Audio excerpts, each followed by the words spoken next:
If you're a man over 40 who wants to build some muscle, there's a very good chance that you're making the exact mistake that most guys make when they return to the gym that causes frustration, stalled progress, burnout, and injury.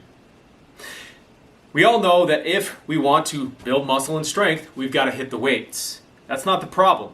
Most guys approach it from two different ends of the spectrum. They're either jumping right into heavy lifting and trying to progress and add more weight week after week after week, or they're sticking to high repetitions with lighter weight because they've heard that that's what you need to do in your 40s and 50s and beyond to help protect your joints and avoid getting injury. The problem isn't with either one of these. There's validity to both of them. The problem is when we don't understand when to use each. That's contextual. So in today's video, I'm going to show you why muscular endurance training is the place that most men in their 40s should start if they want to build muscle strength and avoid injuries in the long term. I've used this approach for over 20 years to help busy guys get stronger, leaner, and more athletic without burning out. So men in their 40s can, and in most cases should, lift heavy. But here's the thing. Lifting heavy works best when you've first taken the time to build a proper foundation. We'll talk more about that a little bit later on. But when you jump straight into heavy program like a 5x5 or starting strength without that base of muscular endurance, meaning starting off where you're doing your compound movements like your squats, your bench press, etc. in like the 10 to 12, maybe even 15 repetition range, and then your isolation exercises like biceps curls, French presses, tricep press downs, lateral raises, those things, doing those even as high as 15 to 20 reps with lower sets. When you do this, it offers a few key benefits. The first of which is developing proper technique. When you are lifting a heavy weight, if you haven't first learned, you haven't first developed the proper mobility and the joint control to be able to execute the movement properly, you're going to end up injuring yourself, or at the very least, just failing a lift that you should have been able to execute. When you lift with improper form, you are relying on the muscles that are already strong while neglecting the muscles that are weak and actually need the most attention. When you focus on muscular endurance, fatigue, rather than the load on the bar, becomes the limiting factor. And when that is the case, you are able to, when you're kind of like the Karate Kid, wax on, wax off, right? When you're doing many repetitions at a lighter load, you can focus on getting that technique dialed in perfectly because you're not straining to lift your max, right? And this is where, many guys will go wrong because they will go right into the heavy lifting thinking, I need to be lifting heavier, I want to get stronger. I mean, after all, that's why we go to the gym. We want to get stronger. So it kind of makes sense that you would want to lift heavier. And yes, you do, but not right away. Because if you try to lift heavy before you've built that foundation of proper technique, and then also, contrary to popular opinion, maximal heavy weights is not the best way to build bigger muscles. And why does that matter? Because bigger muscles give you a greater potential for strength. This is why sometimes you will have bodybuilders who are bigger than powerlifters and yet not quite as strong. Now that doesn't mean that bodybuilders are inherently weak. If a bodybuilder starts training like a powerlifter after he's built that base of muscle, very likely he will be stronger than that smaller guy.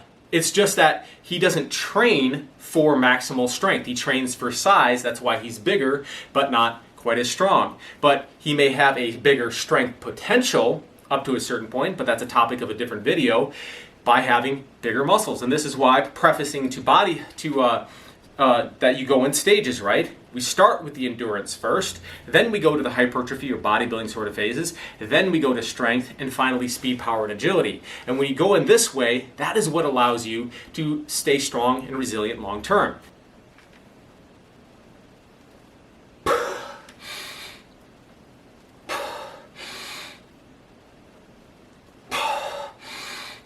Now the next benefit that you're going to get from lifting, starting out with higher repetitions, is that you also build the muscular endurance, right?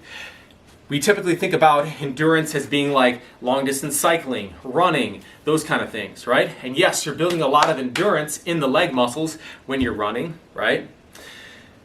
But that's also important in terms of strength training for lifting heavier. You don't want to be the limiting factor to be that you were too fatigued, right?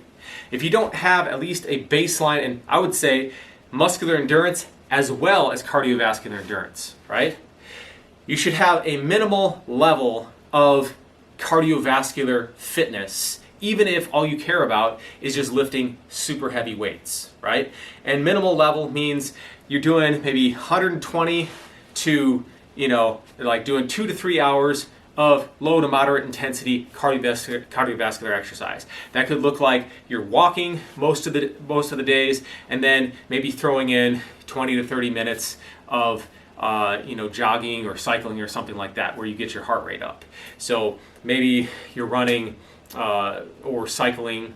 If you're doing cycling, it might be a little bit longer. But let's say you like to jog or something, and if you're just jogging, like 10 to 15 miles a week or something, that's a good baseline where it's going to cover everything that you need for ensuring that you're not failing because you're getting too fatigued. When you're lifting heavy, you want the limiting factor to be the weight. It's like it's not that you were too tired to complete all the reps, like you did your bench press and you squat and you did your deadlift, now you're all fatigued. You want it to be that it was just too heavy for you to lift, but you could, if you stripped it down and you did lighter, you could keep on going because fatigue's not the issue for you. So that's the other thing. Also, when fatigue sets in, it helps you, that's when injuries tend to happen, right? Because you have stabilizer muscles, rotator cuff in your quads. When you're doing a squat, the adductors are working as stabilizers, external rotators in your hips here are working like stabilizers. If you have a good foundation of muscular endurance from working in those higher repetition ranges, it's less likely that these stabilizers will get fatigued and cause you to lose your position, lose your form, because you might have good form, right?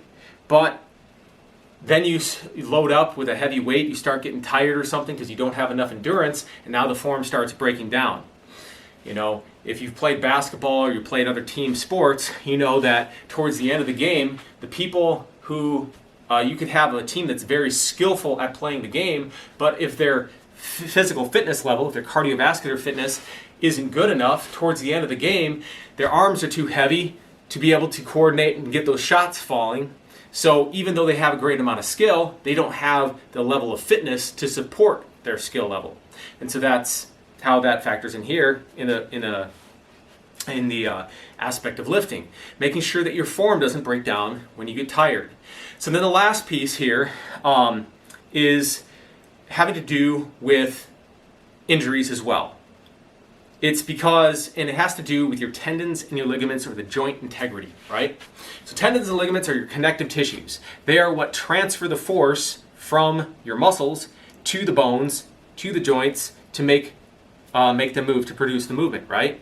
And you're only as strong as the weakest link. If you have a really strong muscle, this is why oftentimes steroid users will get injured, because the muscles grow so much faster than is natural, and the tendons aren't growing at the same rate. So now they have a muscle that is too strong for the connective tissue, and so they rupture a tendon, right?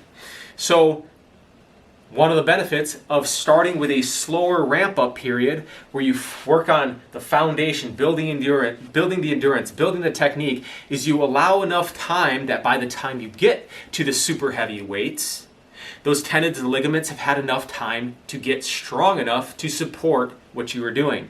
So again, I'm not against lifting heavy.